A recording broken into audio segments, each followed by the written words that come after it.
Hello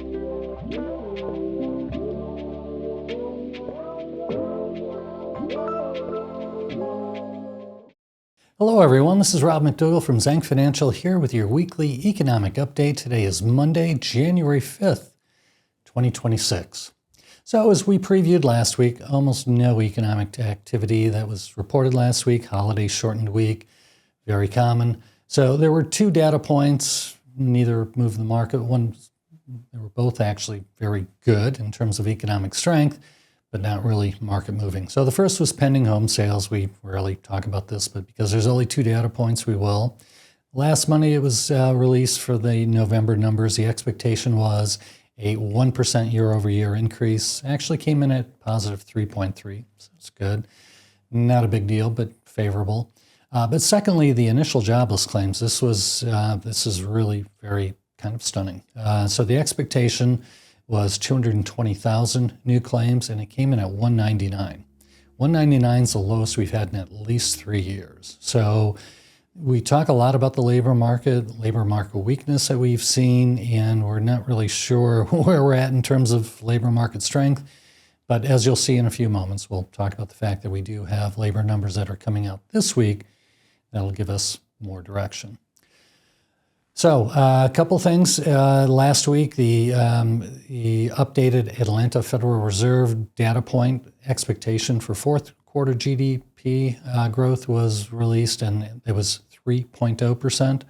So again, this is above consensus expectations, economists' consensus expectations. This has largely been the case for about 2 years with the Atlanta Federal Reserve, probably a little more. They're generally more optimistic, but they've actually been more right than wrong. So 3% is the Atlanta Federal Reserve's expectation of fourth quarter GDP growth in the U.S. Inflation expectations, again, has hardly moved. It's actually a very nice chart over the last 3 or 4 months, kind of a really slow degrading of the curve going down. So we're at 2.25% is the expectation built in to the bond market. In terms of the Fed funds and expectation for a decrease, there's a Fed meeting later in January, and the expectation is very low that we'll get another cut. We had 3, as you may recall, in the second half of last year. The probability built into the futures market, 18% chance that we'll end up getting one cut in January, probably not happening. But then in terms of going forward, taking a look at December, the odds of only one cut for the entire year, very low, only 5%. So the expectation of 2 cuts, 76%, and the expectation of 3 rate cuts, 43%. And those numbers, the 2 cuts and 3 cuts, of course, are in the face of the Federal Reserve warning or guiding us to only 1 rate cut for the year. So in terms of finishing the equity market returns and fixed income last week, weak market here in the U.S. The full year was very good. The S&P 500 was down last week by 1%. Nothing much to talk about there. Growth underperformed value. And for the whole year, that was the case. So for the full year, S&P 500 up 17.9%. And under that, impressively, value outperformed up 17.3%. And growth up 16%. So this is the first year, certainly 23 and 24 were huge years for growth versus value. We got a little bit of a reversal of that in calendar year 2025. So international markets for the full year and for last week did outperform the U.S. market, the developed market ex-U.S. That index was up 40 basis points, but emerging markets were up 2.3%. So for the full year, developed markets up nearly 32% and emerging markets up over 33%, so much better than the S&P 500, which again was up 17.9%. But a lot of that, or about half of that, was due to currency. So the U.S. dollar during 2025 depreciated about 10% against a large basket of larger currencies. And so if you take a look at the local currency returns, international, both developed and emerging combined, instead of that 33% return that we're showing here, was 24.4%. So still better than the S&P 500, better than U.S. equity returns, but not nearly impressive as it looks given the dollar depreciated last year. Fixed income last week down a little bit, down 20 basis points. That was the Bloomberg U.S. Aggregate Bond Index. The 2-year Treasury was plus 1%, plus 1 basis point. The 10-year plus 6 basis point. But for the entire year, we had just a fantastic year. So equity returns really strong in the U.S., even stronger developed markets. Ex-U.S. even stronger in emerging markets, and at the same time, U.S. fixed income markets very strong last year. The Bloomberg U.S. Aggregate Index up 7.3% for the full year.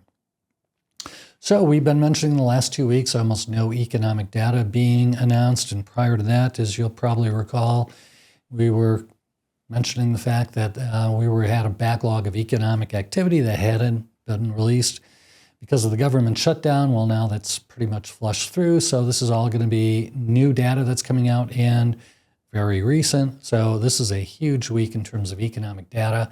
Today, Monday, the ISM Manufacturing PMI Index, that'll be released. In the month of November, it was 48.2, expected to be slightly up, 48.3. And again, 50 is the demarcation line between expansion and contraction. So this suggests still further slight contraction for the U.S. manufacturing base. Wednesday, the big one we think will be the ADP employment number. Now, ADP employment number took on additional significance in the last couple of months because of the government shutdown and the fact that the BLS, Bureau of Labor Statistics, did not provide any information for a couple of months. So ADP is being watched much more. That'll be announced on Wednesday. So their December expectation is an addition of 45,000 jobs, which would be a big reversal from their November number, which was a negative 32,000. Also on Wednesday, we have the ISM Services PMI. Now that's expected to be a little bit weaker than it was in November. In November, it was 52.6. The expectation for December is 52.3. The JOLTS job opening number also coming out on Wednesday. That's expected to be pretty much static. Month over month, we'll be reporting the month of November. On Thursday, initial jobless claims, again, last week was pretty amazing. 199,000, 200,000 for the first time in maybe 3 years. The expectation is going to move back up closer to the average that we've seen over the last 3 months, up to 216,000. But the real economic activity report really comes on Friday, and it's a huge day. We won't talk about all of these. Building permits, housing starts, it comes out. The biggest, non-farm payrolls. Again, people focus so much on the strength or weakness in the labor markets. Non-farm payrolls for the month of December is expected to be a positive 55,000. The November number was a positive 64,000. Now, with that, the unemployment rate, which had spiked to 4.6% in November, is expected to actually drop 10 basis points, which is kind of inconsistent with a very tepid growth of non-farm payrolls at that 60,000 or whatever the number comes in.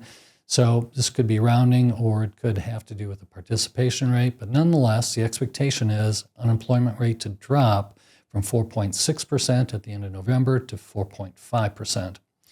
Also, strength expected in average hourly earnings for the month of November. That was up only 0.1% month over month.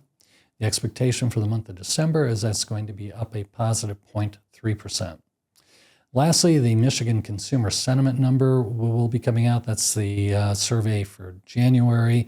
Again, we won't say discredit, but we don't put a lot of study. This does not drive the market in any meaningful way any longer. It hasn't for a while.